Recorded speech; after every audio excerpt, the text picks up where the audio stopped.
بسم اللہ الرحمن الرحیم۔ روز عاشور غلام ترکی کا تبسم۔ روز عاشور کے بے شمار واقعات ہیں۔ یہاں پر ہم ان تمام واقعات میں سے آج صرف ایک شہید کے بارے میں بتاتے ہیں جو ترک تھا۔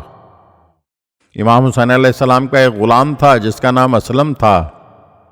اس کی خصوصیات میں سے ایک خاصیت یہ تھی کہ وہ قاری قرآن تھا اور بڑی دلنشین آواز میں قرآن کی تلاوت کیا کرتا تھا۔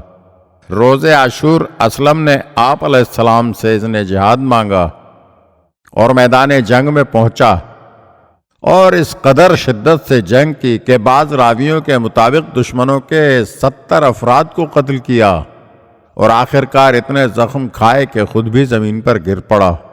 امام حسین علیہ السلام اس کے سرانے پہنچے اور اپنے چہرے کو غلام کے خون آلود چہرے پر رکھا۔